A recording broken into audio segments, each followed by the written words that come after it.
శ్రీమన్నారాయణీయము 18వ దశకము పృథుచరిత్రము. జాతస్య ధ్రువకులయేవ తుంగకీర్తేః అంగస్య వ్యజనిసుతः సవేన నామా తద్దోషవ్యథితమతిः స రాజవర్యః త్వత్పాదే నిహితమనావనంగతోऽభూత్. పాపోపి క్షితితలపాలనాయ వేనః పౌరాద్యైరుపనిహితः కఠోరవీర్యः సర్వేభ్యో నిజబలమేవ సంప్రశంసన్ భూచక్రే తవ యజనాన్యయం న్యరౌత్సీత్. సంప్రాప్తే హితకథనాయ తాపసౌఘే మత్తోऽన్యో భువనపతిర్న కశ్చనేతి. త్వన్నిందావచనపరో మునీశ్వరైస్తైః శాపాగ్నౌ శలభదశామనాయివేనః. తన్నాశాత్ఖలజనభీరుకైర్మునీంద్రైః తన్మాత్రా చిరపరిరక్షితే తదంగే. త్యక్తాఘే పరిమితతాదథోరుదండాత్ దోర్దండే పరిమథితే త్వమావిరాసీః. విఖ్యాతః పృథురితి తాపసోపదిష్టైః సూతాద్యైః పరిణుతభావిభూరిवीर्यः.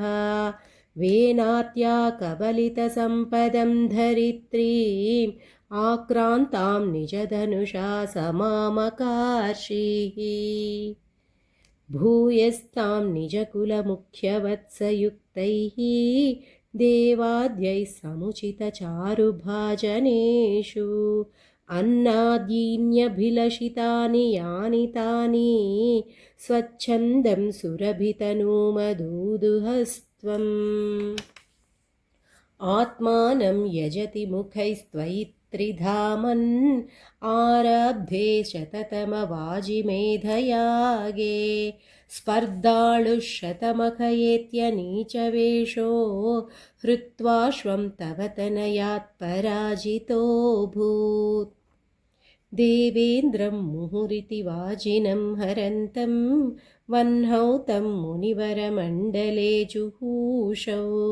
రుంధానే కమలభవే క్రతోః సమాప్తౌ సాక్షాత్ త్వం మధురిపుమైక్షథాః స్వయం స్వం.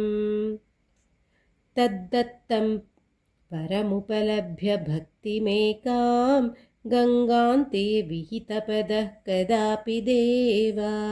సత్రస్థం మునినివహన్ హితాని శంసన్ ఐక్షిష్ఠాः సనకముఖాన్ మునీన్ పురస్తాత్. విజ్ఞానం సనకముఖోదితం దధానః స్వాత్మానం స్వయమగమో వనాంతసేవి. తత్తాదృక్పృథుపపురీష సత్వరం మే రోగౌఘం ప్రశమయ వాతగేహవాసిన్. పృథుచరిత్రము అను 18వ దశకం సమాప్తం. హరే శ్రీనివాస.